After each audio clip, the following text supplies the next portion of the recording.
North Carolina. Today, he's a Cup Series champion. He's in! Patriots win the Super Bowl! Brady has his fifth! What a comeback! Bases loaded. 2 out. Hard hit into right. Back at the wall. Tie game!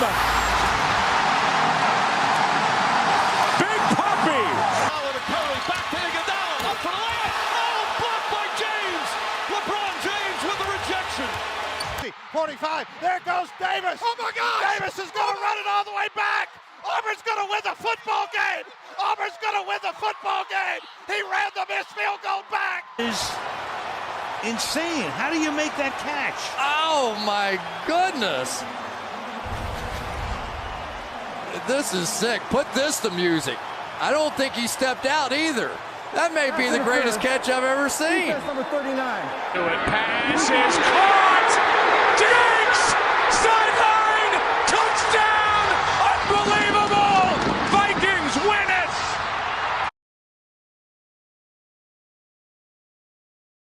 Welcome back to the All Sports, All Talk podcast. I'm your host, Jay Sabono, and today we're here with co-host, NFL draft expert, Noah Westcott. Noah, thanks for joining us. Thank you for having me, Jace. I think we all know where we got to get started. We want to cover the NFL draft. We will, but Aaron Rodgers to the Jets. I mean, the trade we've all been expecting, but never knew when it was going to come. I think we all thought it might have come a month ago. Yeah. But it's here. He was officially announced, and he's not wearing Joe Namath's number. Broadway Joe, his number will stay retired, wearing number 8, wore it at Cal. Thoughts? I mean, it really reinforces AFC East. It's strong division, one of the best right now. It's going to be a powerhouse, and it's going to be competitive with everyone except the Patriots, because Mac Jones probably can't get that done. Yeah, I think the AFC East alone, I mean, you just think about the names that have been added. Jalen Ramsey to the Dolphins, David Long to the Dolphins. For whatever it's worth, Braxton Berrios has joined the Dolphins. Jalen Ramsey. Yeah. Can't breeze over that. I mean, the Bills have been a powerhouse, and then we got DeAndre Hopkins, who's looking for a trade and who has said that he wants to play for a team with a solid quarterback like Josh Allen. So yeah, that's something that could really happen. And I think as we move forward, I mean, I'm sure we will talk about the Aaron Rodgers trade more, but DeAndre Hopkins could be traded tomorrow night. Yeah, I mean, there's so many big names that are still, him, Buda Baker, Lamar Jackson's still on that table, and it's definitely going to be throw up. Tomorrow night's going to be real interesting. Yeah. So, Aaron Rodgers trade. The Jets give up their first round pick at 13 to move back to 15. And then they have a conditional pick that can turn into a first rounder next year if Aaron Rodgers plays 65% of the snaps. Who wins the trade? I've seen a lot of mixed opinions. I personally think the Jets have won it. I think no matter what Aaron Rodgers has done, it just shows that Joe Douglas, the GM for the Jets, wants to make this team win. And I think this is a winning move. I think it could backfire, but I really don't think, at the end of the day, you might not even end up giving up a first round pick, but you most likely will. Thoughts? I think no matter, getting Aaron Rodgers is a W in itself. You can't even, it's like if someone was to get, Patrick Mahomes is a lot better, or not a lot better, but Patrick Mahomes is good. It's like trading for Patrick Mahomes. It's a top caliber quarterback with experience, who's won, who knows how to win, can win in the playoffs, sometimes, but who can win in the playoffs and has done it before, and it's a veteran quarterback that team's kind of been looking for when Zach Wilson wasn't doing the job. What is your ceiling for the Jets team? I think this is a team that could win 13 games. I think they should almost definitely be the favorites in the AFC East right now. I mean, they have the offensive rookie of the year in Garrett Wilson, the defensive rookie of the year in Sauce Gardner, the would have been offensive rookie of the year coming back in Breece Hall. And they got Alan Lazard, which is huge. Mecole Hardman as well. They shipped out Elijah Moore, which I don't like, but at the end of the day, he wasn't happy there. Yeah, and they end up using the pick to trade in the Aaron Rodgers trade that they received from Cleveland, which, by the way, I think that's going to be a really good move for Cleveland. I think For sure. him and Watson, Amari Cooper. Solidified that receiving core a little Yeah. bit more. I think, 13, 12, something around there. It's going to be competitive, the AFC East, like I said before. I think that Jets team is going to be hard to play against. I think if Saleh does a good job and they do a good job winning, and Aaron Rodgers can put the team before him, kind of what he failed to do those last few years in Green Bay, I think they definitely have a chance to make it deep. Do you think Robert Saleh is good enough? And they made significant changes to their staff this year, firing Matt LaFleur and bringing in Nathaniel Hackett from Denver, who did not have a good coaching experience with them. He was terrible as a coach, but he's proven himself to be a great offensive coordinator, mainly with Aaron Rodgers. I think, I don't know if that necessarily boosts their ceiling. Aaron Rodgers certainly does, but is Robert Saleh a good enough coach? Do you think he coaches them out of some wins? Can he lead a team like this Jets team is to the promised land? I think you definitely saw sparks of it last year with a few wins here and there when they had Mike White in and Mike White was succeeding, and then those times where Zach Wilson looked okay. I think Robert Saleh definitely can do it. I think it just depends on how he schemes up that offense, because that defense is solid, and we saw it last year. Yeah. I know I saw Cole Beasley, who known for his time with Buffalo, talking on Twitter with some people. He was mentioning something about how the Jets were really, really close to sweeping Buffalo last year. I believe they did end up taking one game with Zach Wilson starting, and then they gave a pretty good fight in Buffalo with Mike White as the starting quarterback, and he was pretty banged up in that game. I know he had to leave and then returned, but he had a pretty bad rib injury. But I know that obviously their ceiling right now is, I think all Jets fans think this is a Super Bowl move. It's win now. Obviously, he's 39-year-old quarterback. But I'd have to agree with Cole Beasley. I don't think I think the Jets are a lot closer, if not better than Buffalo already. Yeah, there's definitely, you can go that way. I think you have to throw in the fact that Josh Allen was injured for that game that they lost. Yeah. He had that, what was it, his UCL? Yeah, he did get injured at the end of the game. Yeah, so, Josh Allen played horrible that game. He had 2 picks.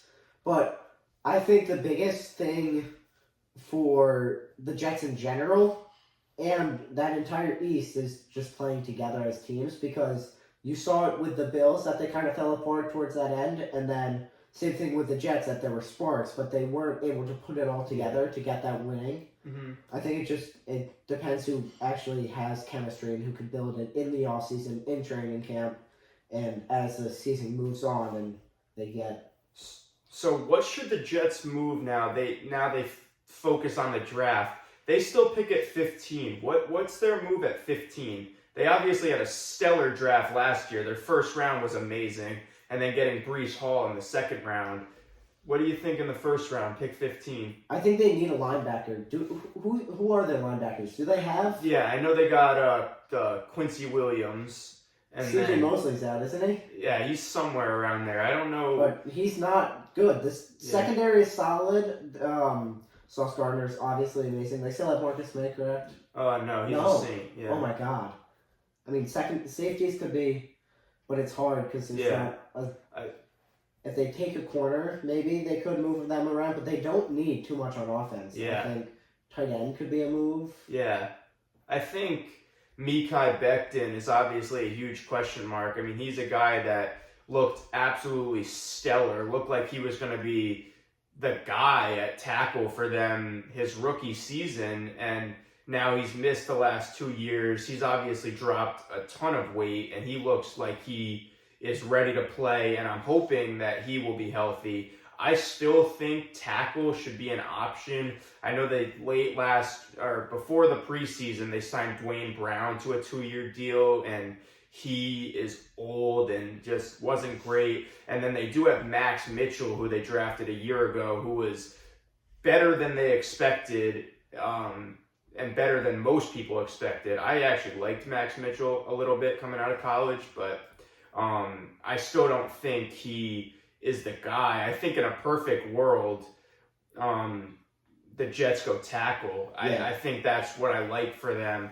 I don't know where it stands. I know Anton Harrison is a guy that I really like, and I'm assuming Skoronski, Paris Johnson, and Broderick Jones are all off the board. I really do think Anton Harrison could be a move. I know Darnell Wright is somebody rumored to them as well.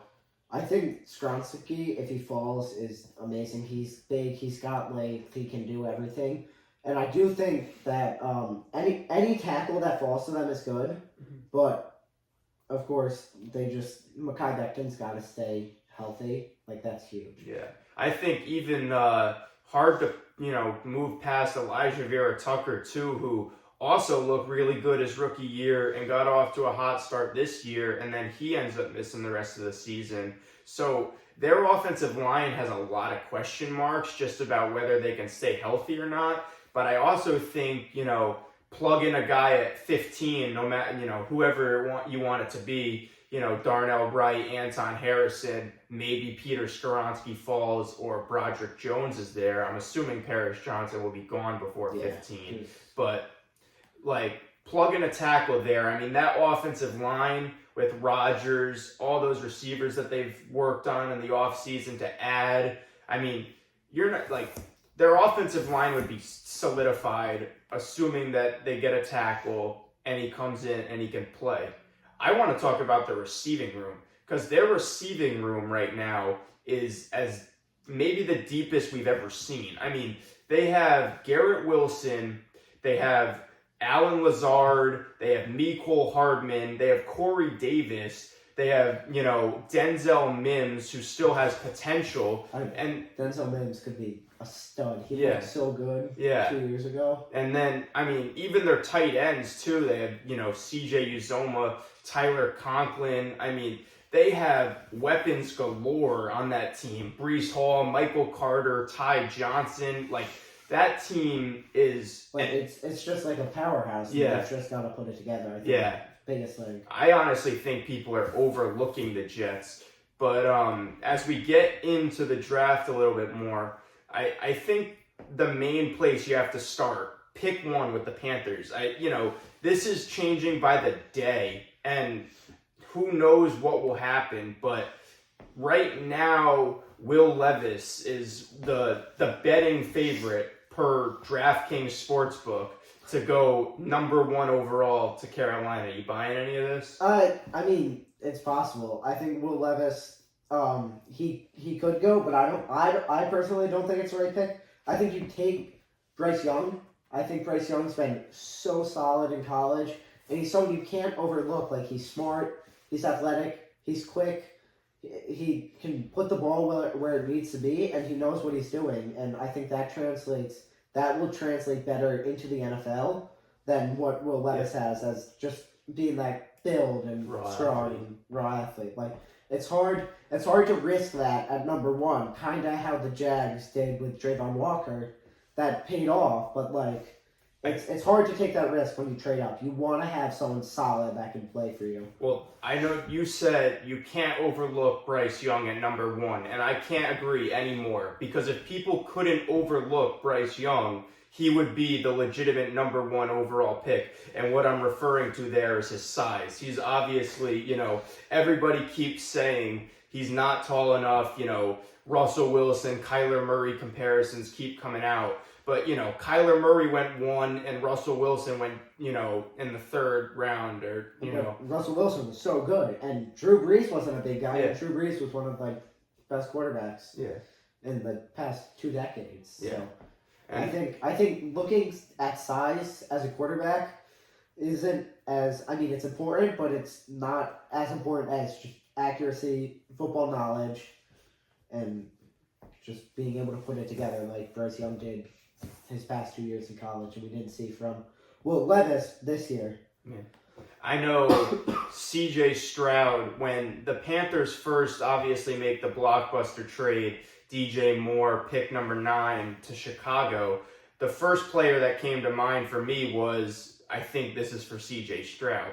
And as, the combine goes on, it was actually after the combine they made the trade, but as pro days moved on, you saw clips of their new QB coach, Josh McCown, talking to CJ Stroud, and everything just seemed to be, the stars seemed to align for CJ Stroud to be the number 1 overall pick.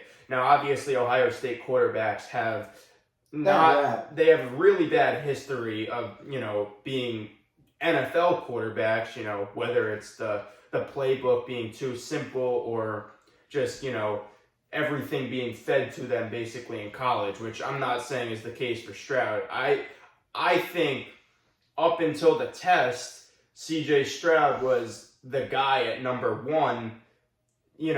I don't even know where CJ Stroud could fall to now, and for all I know, he could still go number 1. Yeah, I mean, agreeing with all being fed to you as Ohio State quarterbacks, you can't look past CJ Stroud's amazing wide receivers. You have JSN, you have Marvin Harrison. Like, those are 2 NFL caliber wide receivers in college. So it's like playing with NFL wide receivers in college. And when you get to the Bears, who are you going to have? DJ Moore, and that's DJ Moore, Darnell Mooney. Like, it's going to be a difficult transition, I think, for him. Excuse me. But I think he still could go. I think if Josh McCown likes him and the Panthers like him, then it's a risk you're really willing to take and something that that very well could play out for them. You mentioned the weapons that CJ Stroud had at college. I mean, Harrison, Smith and Jigba, Chris Olave, Garrett Wilson, Emeka Egbuka. Like, he had a great haul of weapons to, even Jeremy Ruckert last year at tight end. They had so many guys on that offense, not a comparison at all because they're completely different. But the last person that I can remember having such weapons was Mac Jones. And he was a lot smarter, but you're talking about a guy that played with Jalen Waddle and Devontae Smith. Yeah, and just a whole bunch of those guys. Jerry Jeudy too, like a bunch of guys over there at Alabama, and he ends up falling to the Patriots. And I don't really think the Patriots, are happy with him, and I don't think they should be. His play last year was horrible. About as bad as I've ever seen. Tossing up like marshmallows for them to catch. There was. Despite the dysfunctional offense and just everything with Patricia and Joe Judge calling plays, I just don't think Mac Jones brings anything to the table that can be developed. He's like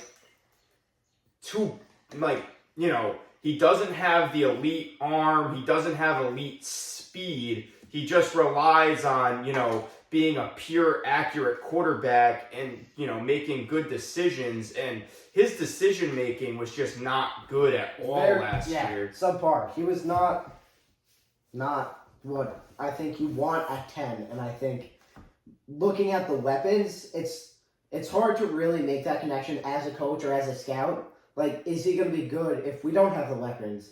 Because he had that all college. He's playing worse competition. When he gets to the pros, is it going to change? Is he going to be able to transfer what he did? And I think you have to look at it 2 different ways.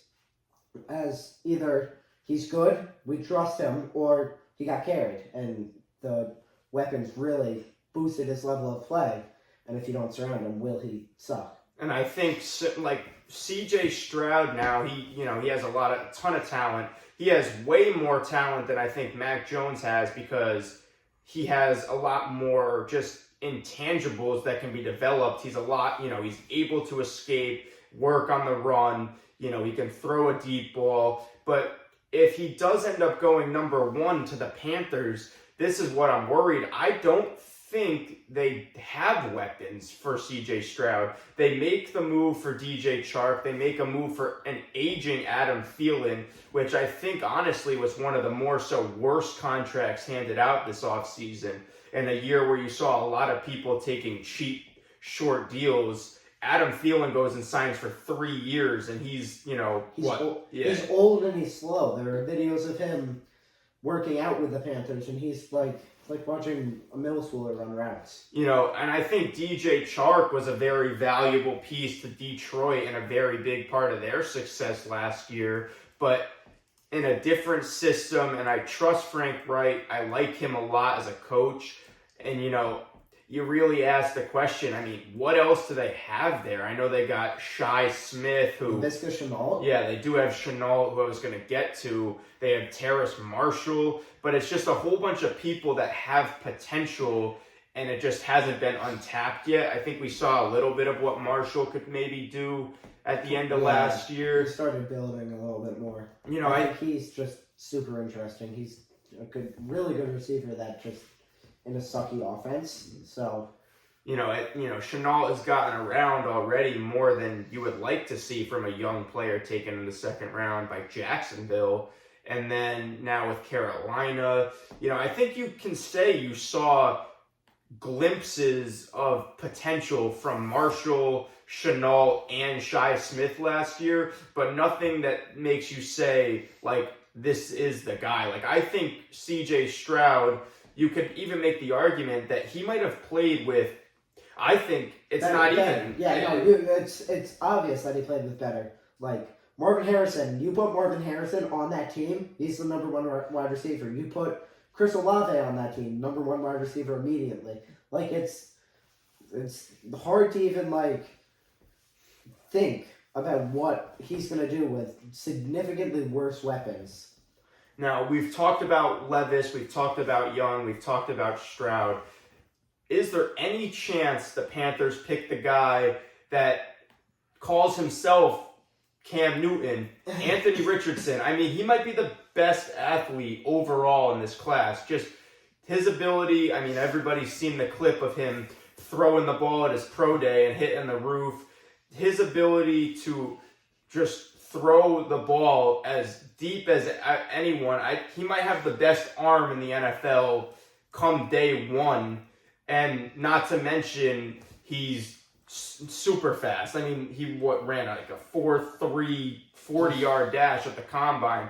I mean, he is absolutely blowing people away. I think he also had the longest broad jump and the yes. Yeah. He's just a freak athlete. He's one of the best athletic quarterbacks that have ever been seen, I think. Who can compete? Michael Vick? I feel like, if even, Michael Vick was fast and shifty, but he wasn't that powerful. Yeah, and he definitely didn't have the arm talent that Anthony Richardson has. I mean, you get Anthony Richardson, you get a player with a floor that's it's not super low, but it's not crazy high, but you plug in that running quarterback, and you see with Jalen Hurts and Lamar Jackson that they can succeed as a running quarterback, or even oh my God, Justin Fields, he succeeded very well as a running quarterback. It's just that passing that you have to wonder, is it going to be he can throw without pads on, he can throw without a defense there. Can he do it when he's in pads, when he's playing against the defense? Can he read the defense? Pressure. Yeah. It's hard to see, but I think if they take him, it's just a telltale of what he can really do. He has to be able to see as a passer, not only as a runner, and be able to play as a passer to really be worth that number one pick. I think a team like the Colts, they pick him, they can be so happy. I think if the Houston Texans take him, he could succeed there. I think it's hard to take him number one because it's a high risk, high reward. Yeah, I think, for Anthony Richardson, you're talking about a guy whose floor right now is probably Trey Lance with a better arm, and his ceiling is, Josh Allen. He's really comparable to Josh Allen. You just think about... Faster. Faster. And even just the things that Josh Allen struggled with the accuracy and all those concerns coming out of Wyoming. You have to remember, Anthony Richardson is an athletic freak that didn't have much talent on that Florida offense, and everybody is just looking over him because he might be, he's not accurate. But like you can see with Josh Allen, like it's possible to develop accuracy. It might take. Like, it didn't happen for Josh Allen like this. It took a year or two, but he got there, and he's now one of the best quarterbacks in the league. I think taking Anthony Richardson isn't a bad pick if that's what you want. If you want someone that you can work on, and if you're not in a win-now mode. Like, obviously the Panthers aren't, but if you want to win, like, 2 or 3 years, Anthony Richardson could be a very, very solid pick. Or he could be Jamarcus Russell, which hopefully not, because he's very good. But, like, realistically, is Anthony Richardson, is the floor of him possibly being Trey Lance with a better arm, is it worth the risk of taking him number 1? Now, I don't think he's really even in the conversation to go number 1. I would almost say he's definitely not in the conversation as of right now. But if you were the Panthers and you knew that he had the chance to be where Trey Lance currently is as his floor, just with a better arm, is it worth the risk of taking him number 1? If I'm the GM, if I pick who we pick, I say yes. I love Anthony Richardson. I think he's a great pick. He's a great player. And I like where Trey Lance is at. Even though, he hasn't played as much, so we haven't got to see as much of Trey Lance as I think we want to. But I think Anthony Richardson at 1, if he's there, take him, which obviously he's going to be there. Mm-hmm. So I think, yes, I think I would take him, but Panthers probably won't because I don't know if they are even like thinking about it. I doubt they are. Well, I just think it's funny, like the Anthony Richardson, calling himself Cam Newton and this and that. I think Anthony Richardson is definitely the most interesting prospect. I think, now talking about draft positioning, you're talking about a guy whose ceiling is obviously number 1 overall, but his floor, how far do you see him falling? I don't think he makes it past the Colts. I think the Colts, if the Panthers take they take Stroud, and then the Texans take Young. I think the Colts would take him over Levis, and if not, Seahawks straight up and they take Richardson, and they wouldn't even need a trade up. You fall right in their lap at 5. So do you think, because I don't know if Bryce Young does go 1, which is what I'm going to be sticking with. That's the story, and I think that's what's going to happen. I'm not buying the Will Levis crap. Do you think the Texans go QB at 2? I don't think they do. I think they've been set on Bryce Young this whole process. And now you talk about bringing in a coach in DeMeco Ryans who's defensive-minded. You have Will Anderson, who's one of the most freaky defensive players ever. And honestly, Tyree Wilson, he seems to be getting all the hype right now. And, obviously he hasn't really been healthy through his pro days and the combine. So we haven't really gotten to see him athletically, but we know what he brings to the table as an edge rusher. And he's got a lot to develop. Is he going at number 2? I think Will Anderson should be the pick if Bryce Young goes 1, but it sounds like Tyree Wilson might be DeMeco Ryans' guy there. If Tyree Wilson is his guy, it's going to be a build. It's going to be like Trayvon Walker is kind of how I see it. But I think Will Anderson is the pick. I think you can't breeze past that talent that there's been. And I think whoever gets Will Anderson is going to have like a winning right away. I think it's going to be like a Nick Bosa or Chase Young type of thing where he succeeds that first year like crazy. That's another thing we can talk about too. Chase Young, 5th-year option decline today. And, obviously we're seeing with all these, Joe Burrow, Tua, and Justin Jefferson, Justin Herbert, all these guys getting their 5th-year options picked up, that were drafted. Well, Jefferson wasn't entirely drafted as high as Burrow and Herbert, but Chase Young, does it surprise you at all that he gets his 5th-year option declined? I think with his injury last year, it's hard for the Commanders to make that decision, but I think they should have. I think he was he was so good his first 2 years, and then he got injured. I think it's hard just to not do that. It's like I was going to say Josh Jacobs, but not really, because Josh Jacobs he's a running back, and those are kind of replaceable. But I think having that solid edge rusher for a long time is so important, and missing out or not picking it up, that fifth-year option is huge, and bad move by the Commanders. So you're talking about a guy in Chase Young now who hasn't really been able to stay on the field, and now he's officially negotiating. He doesn't have a contract past this year. He's going to be a free agent, assuming the Commanders don't do anything. And you just think about all the money they've spent on their defense with Jonathan Allen, Deron Payne. They obviously have Montez Sweat in there right now, who they'll have to pay. I don't see a realistic option where Chase Young is re-signing with Washington as of today, which could be a really, really big move for them if he's not back, because you're talking about a guy they take at 2, and he could be you think he's going to be a generational pass rusher. And he's just a free agent like that. Obviously their D-line, their edge rushers, they get to the quarterback and they do it really, really well. Jonathan Allen is a stud. Montez Sweat is amazing. That's just talent hard to come by. But Chase Young is so good. He's solid.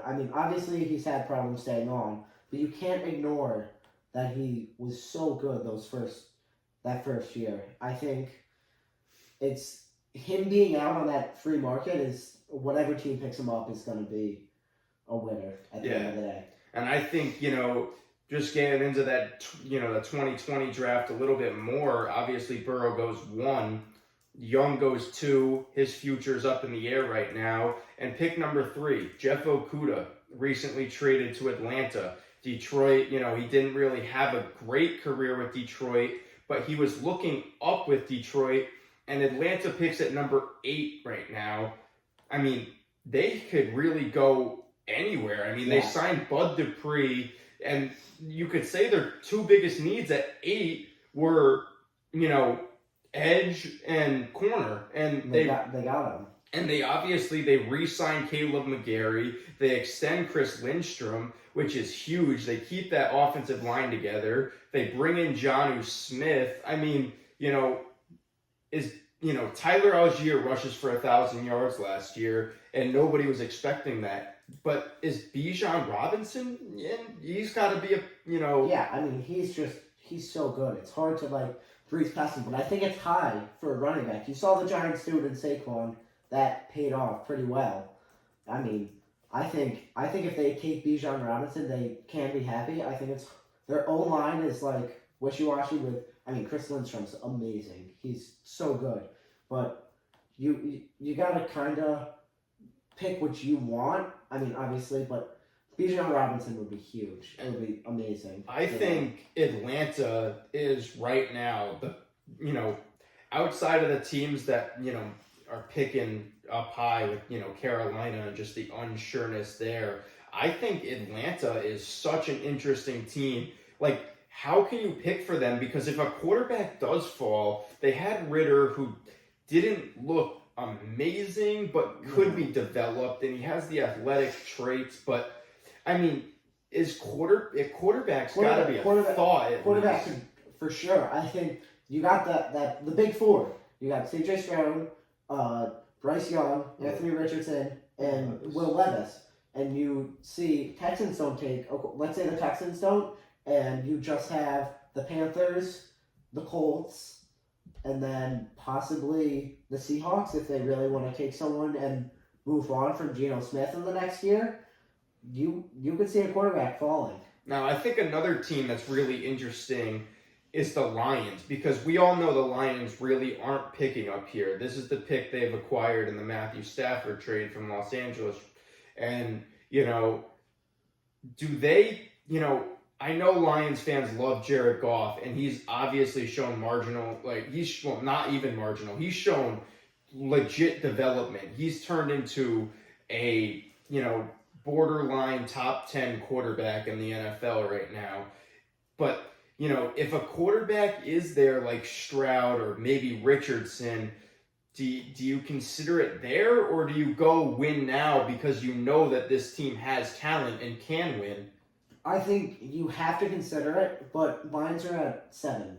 Right? 6.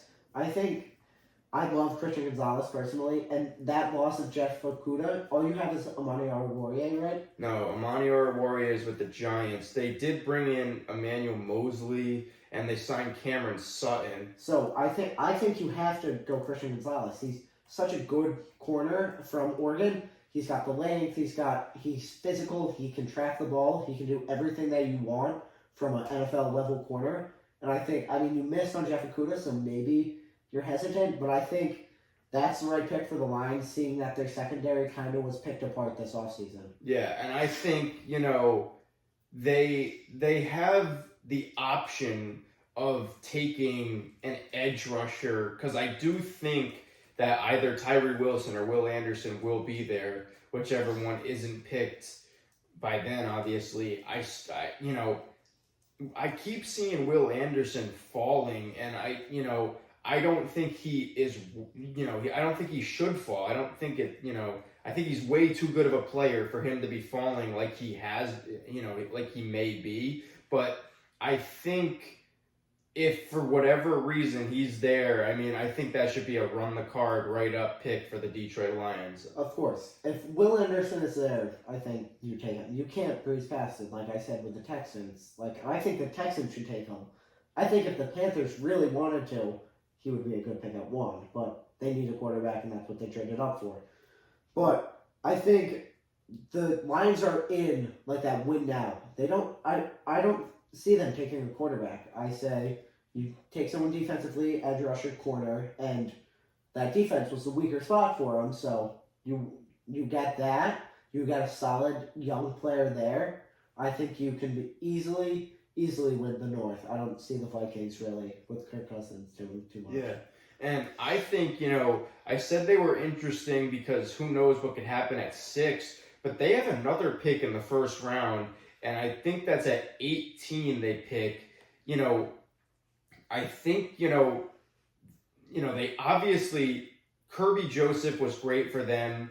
Their secondary, despite it looking bad through the first part of the season, got better, but there's not much players that are actually locked into deals. And then I think you could also consider quarterback there for them at 18 too. I think, Hendon Hooker is somebody that's getting first round buzz. I don't think he's worth first round buzz because he's 25, but, and especially considering the fact that he needs to be developed in his own right. You're talking about a guy that might not see the field till he's 27, and,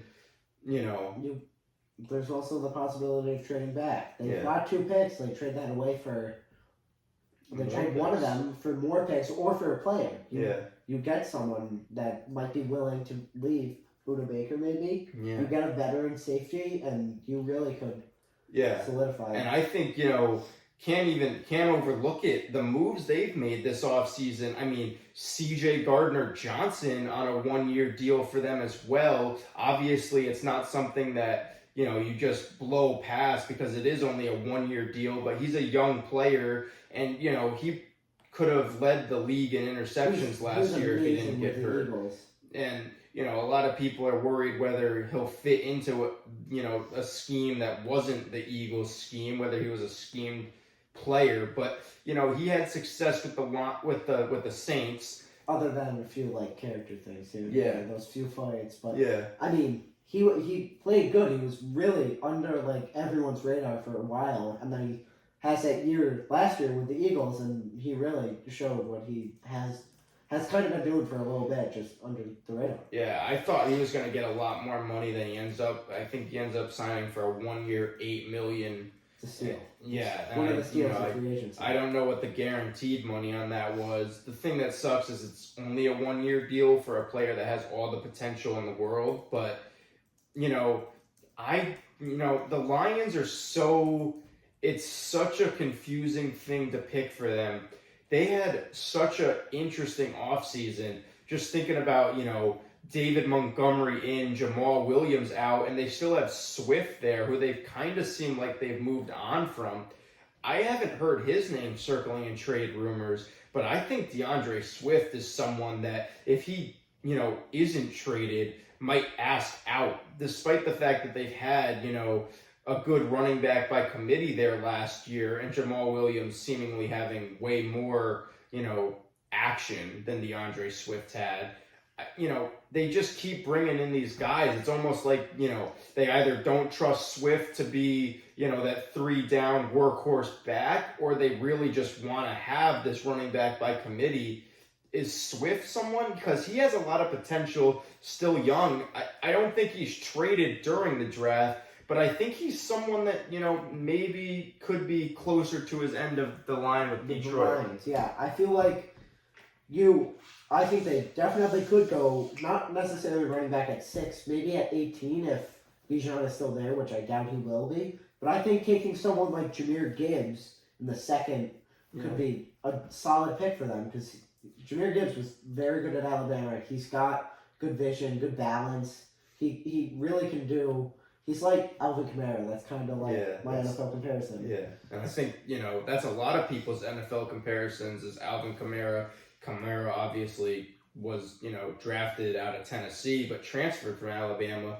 Jahmyr Gibbs, sort of the opposite, transfers to Alabama, and he led Alabama in catches last year. He has a ton of potential, but I don't think he really can be a 3-down back. I think he would be perfect with a guy like David Montgomery, who can take the first and second down, the goal line touches, and then you can throw Jahmyr Gibbs in there when you need him on 3rd down. Screens, he can do all that. He's going to be an instant mismatch for linebackers. I mean, he is, he can catch. Like he led Alabama in catches. That's not, that's not something that you could just say, and that, can't say that lightly. That's a really, so the draft is, it's crazy. We're both Patriots fans. Dream scenario at 14. I think it's hard. I think that's like a really hard thing, because you don't know who's going to fall. Those picks before us are all questions other than the Panthers, I guess, taking quarterback. Like, you don't know who's going to take what. I think, obviously, like I said before, I love Christian Gonzalez. I think if somehow he fell to us at 14, he's the obvious pick. But I think tackle would be a really good idea. Again, I said earlier, I love Skoronski, and if he fell there, that would be also amazing. So I'm expecting that both Devin Witherspoon and Christian Gonzalez are going to be off the board. Now, I saw a tweet from Albert Breer earlier in the week that if the corners were off the board, the Patriots were looking at offensive tackle. Now, I said earlier I like Anton Harrison. I don't really like Broderick Jones. He kind of gives me Isaiah Wynn vibes, despite the fact that, he's a different player. Isaiah Wynn kind of was more of a guard that we put at tackle, and Broderick Jones is definitely a tackle. But he just has a lot that needs to be developed, and I think he could be really good, but I don't want a developmental tackle when you're picking at 14. Yeah, for sure. Anton Harrison, if we go tackle, assuming Skoronski and Paris Johnson are off the board, I do have a couple of concerns about Skoronski, even if he is there, because I don't know if he is legitimately a tackle. He does kind of seem like he could be a guard in the NFL, which scares me. I really just want a straight tackle. So that is tough. But assuming the pick isn't a tackle, I really like Myles Murphy. Myles Murphy is a guy that in the last couple of weeks, or, most recently this week, because I really just started looking at him, he's honestly turned into maybe my favorite player in the draft. I am obsessed with Myles Murphy. He seems like, I don't understand where Tyree Wilson's hype is coming from, just considering the fact that he skipped out on, he didn't skip, but he was injured for the combine, and, he didn't really participate in his pro day.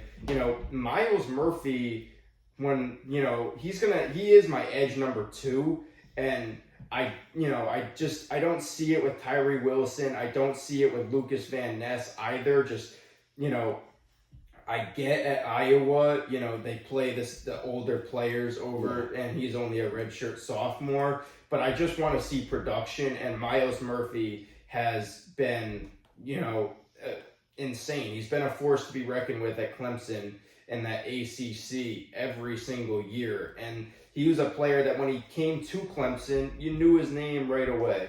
I think solidifying the edge, him and Matt Judon, just amazing combo. I think and Josh Uche too, even. Yeah, I mean, I think that could be a good way to go. He was amazing at Clemson. I have a question for you. If we did go wide receiver, who do you want? I know we've talked about that wide receiver might not be the best pick because there aren't wide receivers who are like that outstanding talent like Jamar Chase might have been, or Chris Olave and Garrett Wilson. But if we did. Yeah, so I have been on the Quentin Johnston train all season. I've been, he will end up being my wide receiver 1. But for the Patriots and just for Quentin Johnston in general, he does have some concerns. A limited route tree, which scares me. I'd love to see a player that could come in, like a Jordan Addison. And, Jordan Addison has the potential to be one of the best route runners in the league when it's all said and done. And, Quentin Johnston just doesn't really have the route. And then I'm scared about his hands. His hands aren't the best, but he also makes some catches that, if you just watch his highlights, you'll say, wow, how do you think this guy doesn't have good hands? Well, he catches with his body a little bit. He struggles to make concentration catches, and that stuff just scares me a lot. But Quentin Johnston, despite, the obvious, that is, you just don't like it. I still like him more than Jordan Addison. And then Jackson Smith-Njigba, just for me, it's the durability concerns. I want a player. He didn't play last year for Ohio State. And if you had asked me this question last year, I would have said Njigba. But just, you got to stay on the field for me. The Patriots have, obviously, they've hurt. I mean, even just last year with Devontae Parker and Tyquan Thornton, they both missed basically the whole half the season. And, when we did have N'Keal Harry, he was always injured as well. So just stay on the field is what I ask for. And Jordan Addison missed time last year. Quentin Johnston was on the field. But a sleeper that I really like, and I think, talking about route runner, I mean, Josh Downs from North Carolina. I remember a game against Notre Dame this year, and he just absolutely his routes. He had one play, and I was just like, this guy will make it in the NFL. And he just looks like he's a small guy, but he's shifty. He can run, and then he can make contested catches. And another player too, Bryce Ford Wheaton from West Virginia, who, when he had his combine, tested absolutely insane. Everybody was on him. And then, I remember people were saying, the only person that has ever looked this athletic, or his RAS score was almost perfect. The only person that had a higher RAS score than him, raw athletic score, was Calvin Johnson. And I was just like, I have liked Bryce Ford Wheaton. I remember watching Pittsburgh, West Virginia, week 1. I said I was, really high on Bryce Ford Wheaton and Israel Abandakanda. And to this day, I will not, Israel Abandakanda, the running back for Pittsburgh. I mean, he was absolutely insane too at his pro day. He looked, athletically was, I think he'll play. Both of them will, and including Josh Downs. For sure. I think I love Quentin Johnson, big guy. He's strong. He can move. I think lack of separation is huge. Like, of course, the limited route tree, as you said. And I think JSN he's a good player. He's a great player. The durability definitely is a question, but he's so shifty. He's able to create separation with the ball in his hands. He's crazy dangerous. I think if we did end up taking wide receiver, a trade back would probably be the best idea. We get a little value, we get a receiver, and it kind of makes us happy because Mac Jones needs weapons if he's going to succeed like we saw at Alabama. So does Jackson Smith-Njigba, does it scare you at all that he's definitely, despite, the hype, he's probably one of the more slower, but he's not slow, but he's not as fast as the receivers we've seen in the past. He doesn't have game-breaking speed. He's not like a straight line fast, but he's shifty, like side to side speed. He can get from sideline to sideline. Yeah. I think like straight line speed, like that's important. Like obviously, if you're running routes, that's gonna be a little important. If you're going like verticals or posts or corners or all that, you're gonna be running for a little bit. And if you can't create that separation out the gate, it's difficult to really get it just right on that break, like when you're breaking the routes. Mm-hmm. But I think obviously durability question. It's hard to breeze past the fact that he was injured. It's hard, like you said. Patriots need someone who can play, who isn't going to be injured, who isn't going to be out. So I think we need someone we can rely on. Yeah, for sure. So obviously last year the Patriots broke the internet when they decided to trade back, passing up on guys like Jermaine Johnson, Trent McDuffie, Super Bowl champion Trent McDuffie, and those players were two that not only were linked to the Patriots, but you looked at them and were like, yeah, I would be absolutely stoked if these guys were putting Patriots hats and taking pictures with Patriot jerseys with Roger Goodell that night, but they end up taking Cole Strange. Who would be your, who do you definitely not want to see walk out on that stage, at pick 14? Joey Porter Jr. He's not a good corner. Like, his hype is, he's just, because his dad played. He's not a good corner, and if the Patriots take him, I think that's like a Jeff Okudah pick. Like, he's not going to translate. Obviously, Jeff Okudah had hype going in, but he couldn't succeed in the NFL. I don't see Joey Porter being able to succeed in the NFL. I think, I get the question asked, are you excited for the draft? I love the draft. It's my favorite time of year. It's Christmas. But, are you, I am super nervous this year to see what could happen because I do think there's so much unpredictability. You say Joey Porter Jr., which I would totally agree. I do not like Joey Porter Jr. at all. And that's coming from a guy that's a Penn State fan. He was a junior and he stayed, which I thought was he stayed for his senior year and he looked really, really good as a junior at Penn State. But man, watching him as the number one corner last year for Penn State, the flags, why are you just grabbing guys? And he couldn't find the ball. If you can't get your eyes on the ball, you're not going to make a play. You're going to make a play on the receiver, and then then comes the flags. Yeah. It's inexcusable when you get to the NFL, and PIs are spot fouls and not 15-yard penalties. Yes. And I think for me, if the Patriots, after signing Mike Gesicki and Hunter Henry, and I know they're both free agents at the end of this year, but if they use pick 14 to draft the tight ends, and I know Michael Mayer seems like maybe, the best tight end ever. I know people say he's Gronk, but I still think Pitts is better, and I think we'll see Brock Bowers next year, who will also be better. If the Patriots, if a tight end, if it's one of Mayer or Kincaid, or even Darnell Washington, and we're picking at 14, assuming we don't trade down and one of those guys walks out on the stage, I would just, the value just doesn't make sense. We have two tight ends. I think there's definitely concern there for me because past 2 years, neither of us were happy with the Mac Jones pick. Yeah. We stormed out of the room when we were watching it.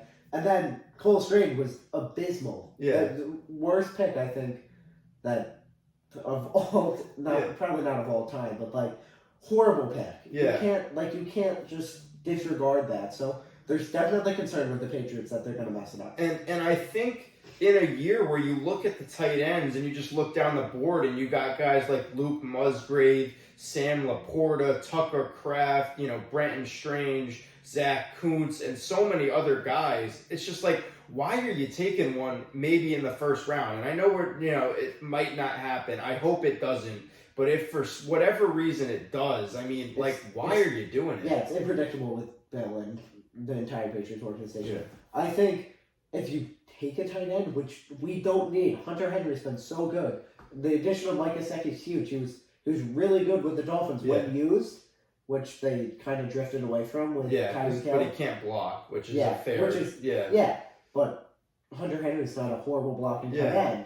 I think if we need to draft a blocking tight end, do it in the 4th or 5th round. Don't do it in the first. I know 14. a guy like Brenton Strange from Penn State, really, really good blocker, and you're talking about an insane athlete, not really getting talked about much.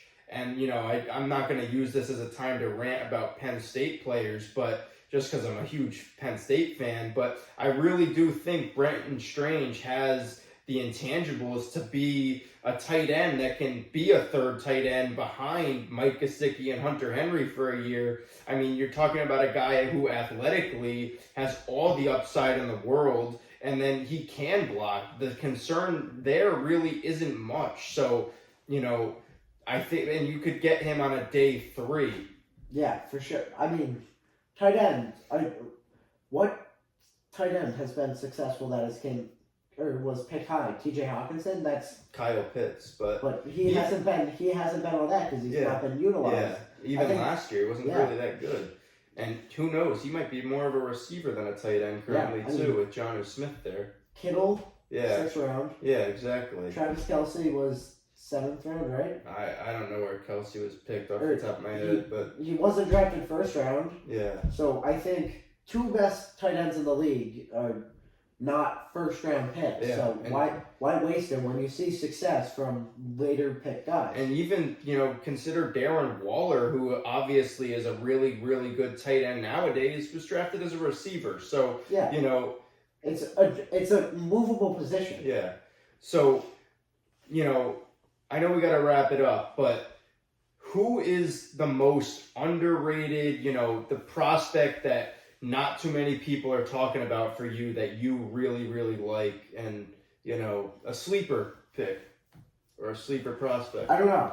I think, I talked about it before, I think I love Jahmyr Gibbs. I think Jahmyr Gibbs, obviously people are talking about him, but I compared him to Alvin Kamara earlier, and I'm going to compare him again. I think Alvin Kamara has been so good. He's been so solid. He's been amazing. He can break tackles. He can balance. He can move around. He can catch.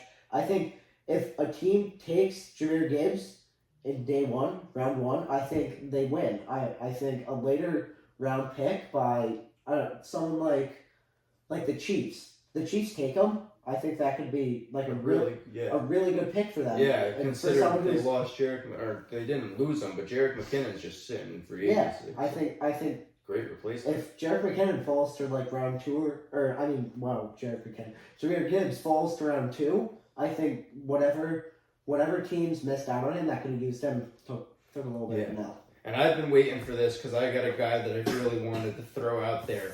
Jacorian Bennett, the cornerback from Maryland, I don't see him getting talked about in the slightest bit. And Deonte Banks is getting 1st round hype, the other Maryland corner. And I know Jacorian Bennett doesn't have the stats, but you're talking about players athletically and, are very, very similar. And you're talking about players that are very similar in height and weight. So, I just don't understand, I do understand because he didn't really have the stats and he didn't play much, but Jacorian Bennett for me is a really, really big sleeper. And then I name guys like Bryce Ford Wheaton, Israel Abandakanda, Josh Downs, Zach Kuntz, Brenton Strange. There's, I could go on and on about sleepers. But this isn't a top heavy class. Yeah. There's a few good players, and then I'm sorry, I'm sick. But it's not a top heavy class. There are a few good players. Will Anderson, some of the quarterbacks can be really good, but then there's depth. They've got good players later on in the round. Yeah, it's not going to be guys that can step in here day 1 and see immediate success like you have with past draft classes. I'm so sorry. No, you're fine. I think, past draft classes, you've seen a lot of stars filtered throughout the draft class. Just think about Tariq Woolen last year, who I was, really, really high on. Yeah. And, this year, I think there's tiers. You've got like the really, really great players, and then you just have, the next tier and then a bottom tier. I don't think you have the same, like, you're gonna find, the Tariq Woolens on day 3. Like, it's not gonna be as known. Like, I think a lot of people knew Tariq Woolen had the potential to be great, but I don't think there's a guy that you can look at on day 3 and say, man, like, I know he is gonna be great. And I just don't, I think that's why it's so unpredictable this year. Yeah, and there are so many teams that we don't know where they're at. Like, holy cow, I don't know what's happening. But, like, you don't know if they're going to be good, if they're going to be bad. I think Seahawks, big question. They were good last year. Can Geno Smith do it again? Like, or are they going to replace Geno Smith? Like, you don't know what they're going to do. And that's the beauty of this year. And I think the other thing, too, that we're not sure about, which is not helping, is trades. Like, almost every team could trade. Like, I've seen the Eagles have been rumored to trade, the Steelers, the Bears, the Lions. I mean, there's so much endless possibilities for, this draft. And, it's going to be really, really fun to watch. And personally, I wish everyone that is rooting and has a team that is picking tomorrow night, good luck, because it's going to be absolute chaos. It's going to be chaos. There's nothing better than it. It's going to be chaos, but I'm excited, and I know you're excited, I know a lot of people listening are going to be excited. But with that, our time has come to an end. Yeah. Thank you for joining us. Thank you for having me, James. Yeah, thanks for watching. This was a ton of fun. Yeah, a lot of fun. It's going to be interesting. I know that I will some way, somehow, either on Twitter or Instagram, 7-round mock draft will be posted to social media tomorrow. So look out for that. And then I know that I will have my player rankings will also be posted on Twitter. So that, if you have any interest, is going to be at the end of the video. And then, those will be there. So thanks for watching. Thanks for listening. And, like I said, good luck for your team. It's going to be absolute straight chaos.